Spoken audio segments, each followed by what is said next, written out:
with the 49ers, that's kind of my takeaway. Like, there's the injury thing, which we can get to in just a second, but the rest of it is almost the lack of drama. The 49ers are who we thought they were, which was the hope going into this week. The hope was, okay, you figured something out on Monday night against the Rams.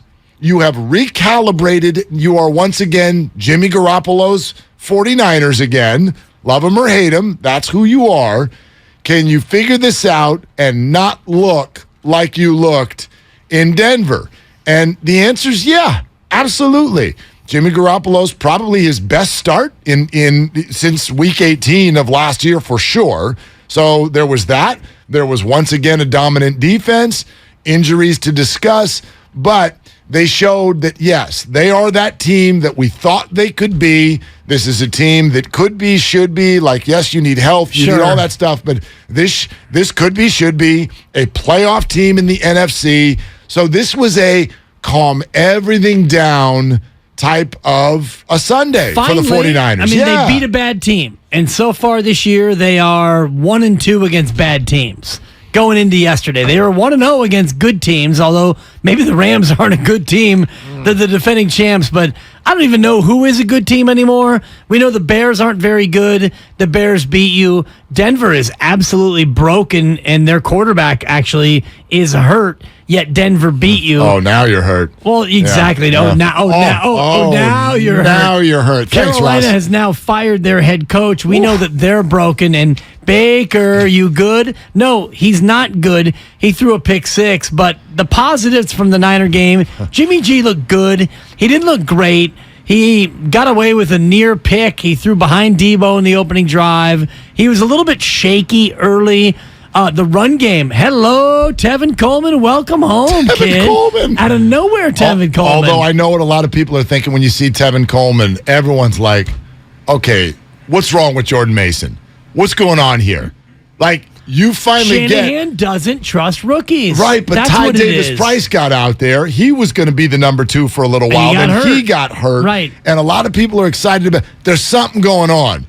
There's a fly in the soup with Jordan Mason because hard to figure out. You got down the line to Jordan Mason's turn and went, let's grab Tevin Coleman off the scrap heap. Right. And then, by the way, did some great things in the game yesterday. Kyle Shanahan, when it comes to drafting running backs, he's not very good at it. He got Eli Mitchell late. But he didn't draft Jordan Mason. Right. That but was just you found Jordan Mason, and Jordan Mason hasn't been good enough to where you could trust him.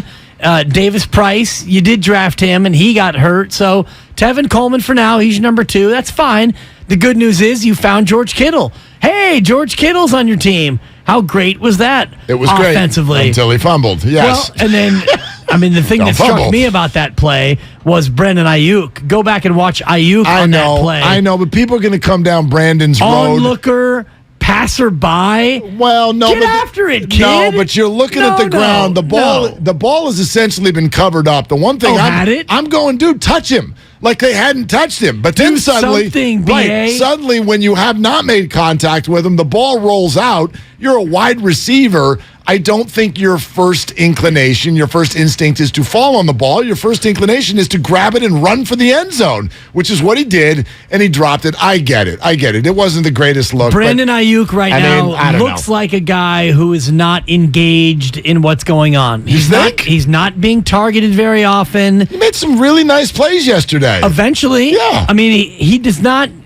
To me, he looks like a guy who wants to be doing more than what he's doing. Well, I'm sure that's the case. I'm not going to nitpick the negative coming off of a great game like yesterday, although you can look at the special teams that are anything but special. Yep. Your kickoff coverage is a joke. Your field goal block is a mess, and now your kicker might be hurt. So there are some things to pick at as we get through this, but for right now, Victory Monday. You went to Carolina. You did what you need to do. Go enjoy the Greenbrier, boys. We'll see you on Sunday. By the way, one note also in Matt Rule, if you are just tuning in today, the head coach of the Carolina Panthers has been fired, and a lot of people are talking about the north of $40 million that he is still owed and will get paid. This is the low-key, if I'm Matt Rule, the most offensive tweet I could have absolutely drafted, and it comes from Ian Rappaport. Listen to what was written. This is... Like who cares? Because Matt Rule's now made for life. Like he not crying today. He'll eat. Listen to Rappaport's tweet. This is a half hour ago. My understanding of the contract of former Panthers coach Matt Rule. Carolina is on the hook for this season, but the salaries for the ensuing seasons are offset by what his future college job pays him. Rule gets all $40 million, but the Panthers likely only pay this year of it. Just a flat assumption that your next job will be in college. Right, and that you're going to get a job in college before by the way. August. Yeah, if he wants one.